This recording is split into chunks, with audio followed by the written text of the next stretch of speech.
In this video, we're going to install a brushed motor upgrade on our SCX24. Let's take a look at our motors before we get to the install. So I've got two different motors here that we're going to be taking a look at today. And the reason is that the installation is different depending on which motor you go with. Now, the one on my right-hand side here, this is the Predator. This is the 50 turn. This is a 50 sized motor. It's a longer canister, as you can see, compared to the little Rocket, which is a 88 turn, 30 sized motor. Now, the 30 size motor is the same exact size as the stock motor. So this is going to be a direct bolt-in, direct swap. Whereas the 50 size motor has a longer body on it, so we might need to do some trimming depending on which model SCX24 you have.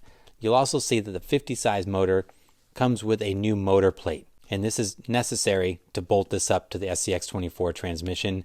It is supplied with the motor, so you don't have to purchase anything extra. It comes with the kit. But if you're going with the larger motor, just be aware that there is a little extra step in swapping out this plate and some potential chassis modifications, very, very light modifications to get this bigger motor to fit.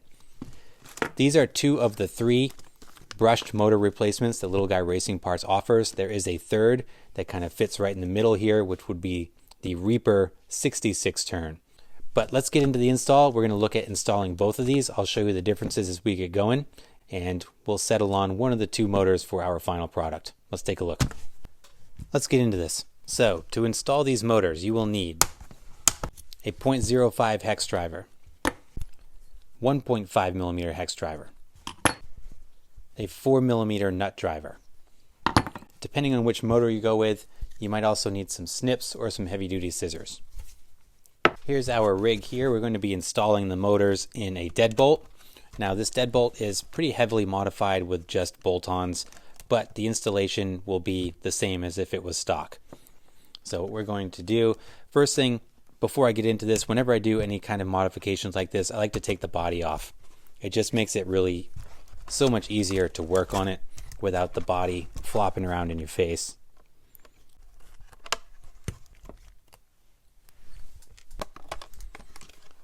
There. Now with the body off, we've got clear working area here. Second thing I'm going to do, I'm going to remove our battery tray.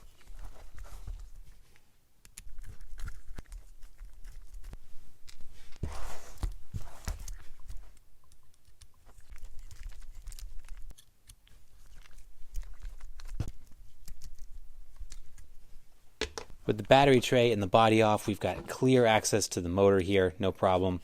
Now I'm going to unplug the motor from the ESC, and we're going to start unbolting it. Now, to take the motor in the transmission out, there are three bolts. There's one right here on the driver's side of the transmission, right next to your frame rails. I'm going to do that last. There are two more on the skid plate underneath it, so I'm going to start with these. I start with these so that when I remove these two bolts, the motor and the transmission don't just fall out of the chassis while I've got it upside down.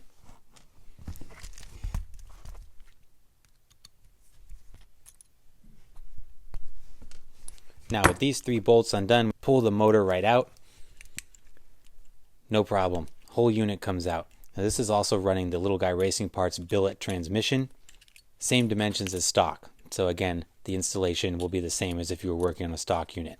Now I'm going to set my chassis aside. We're going to work on the motor and the transmission here. Now I'm going to remove the front drive shaft, the stubby front drive shaft here.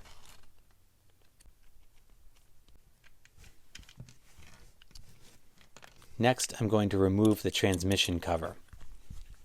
This is just two screws right here on the back side by the motor.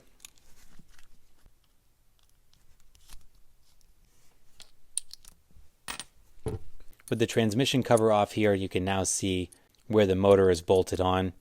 To get access to these two screws, we do need to remove the spur gear from the transmission. This is where you're going to need that 4 millimeter nut driver, same size as your wheel nut.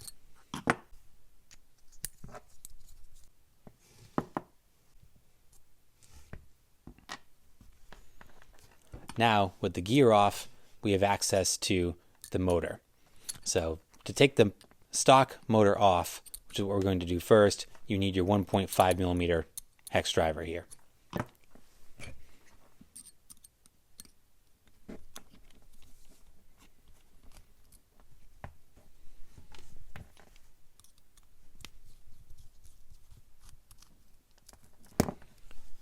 And there it is.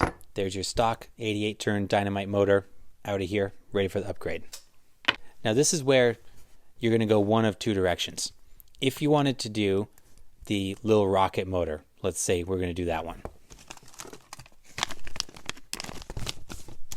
You're going to take your motor.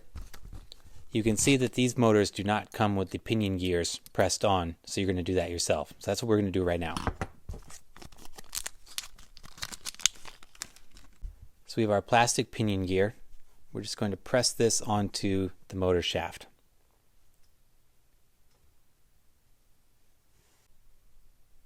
I like to push it on as much as I can with my fingers, and then I'm just going to press it against a flat surface to do the rest of it. And when that motor shaft is just about at the end of that pinion gear, you're good to go. You've got a good seat right there. Make sure it spins nice and freely. Good to go. So if you were installing the little rocket motor, you would leave your motor plate as is on the stock transmission. You would just bolt this up exactly like you would the stock motor. And then you would just bolt it up, you'd put the other one in, and then you'd put your spur gear on, and you'd be good to go. That's all you need to do for the little rocket motor. But let's say you're doing the Predator, you're doing the 50 turn, the 50 size motor. There's some extra steps here. You saw that the Predator motor comes with a different motor plate. So now we're going to have to swap out the motor plates here. Very simple. It's just 4 bolts here that we're going to undo. So we're going to go back to our 0.05 inch hex driver, and we're going to remove the stock motor plate. And all we do is just remove these 4 bolts.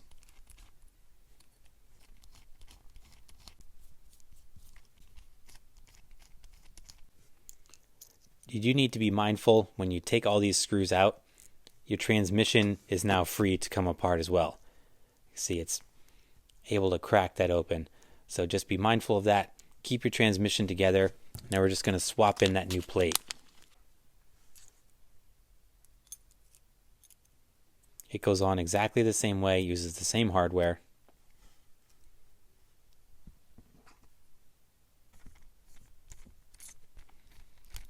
Getting the plates secured, and then I'll go around and tighten them.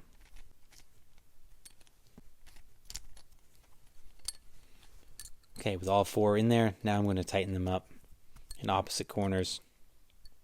Not overly tight. The key with the SCX24 with any upgrade, be mindful not to over tighten these little screws no matter where you are in the build. So there's our new motor plate. You can see the difference is that you just have 2 extra holes here that the stock plate doesn't. And that just gives us more versatility to mount different motors. Like with the little rocket, we're going to have to press our pinion gear onto the motors. We're going to do that now. Okay, we've got a good seat. We're good to go. Now, we'll bolt the Predator up here. Okay, now we have our motor on. Next, we're going to start reinstalling the transmission components. So we're going to take our spur gear. I'm going to put this back on.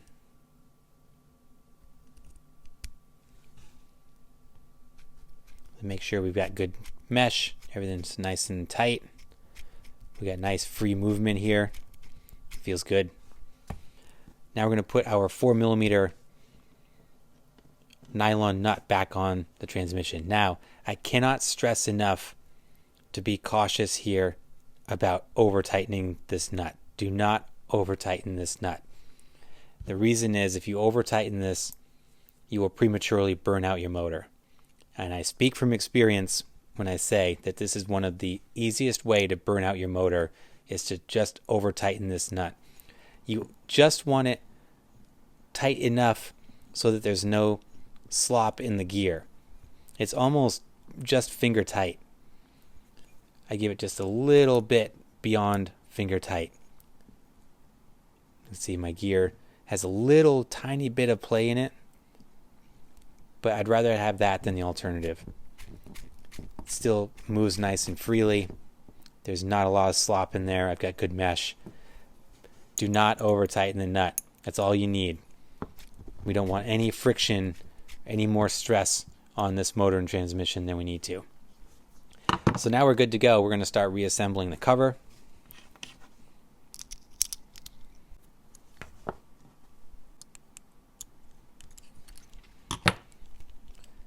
With the cover on, now we can put our drive shaft back in. We can then put it back in the chassis.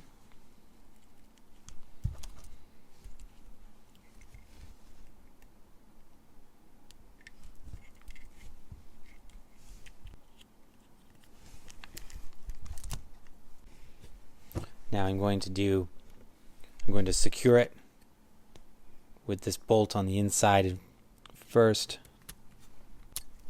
Flip it over. Okay, with our motor and transmission installed. Now there's one more component to this installation with the bigger motor. This is the other difference from the little rocket, the smaller motor. Putting the battery tray back in. What you'll find, if you can see that, this leg on the battery tray no longer fits with the bigger motor.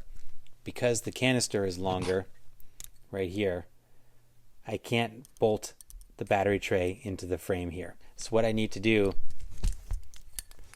is cut this leg of the battery tray off.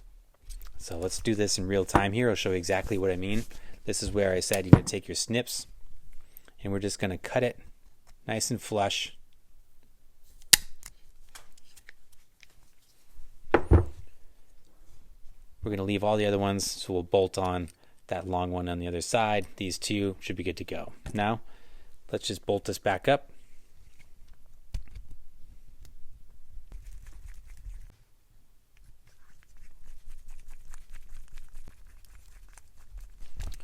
Now just plug your motor in.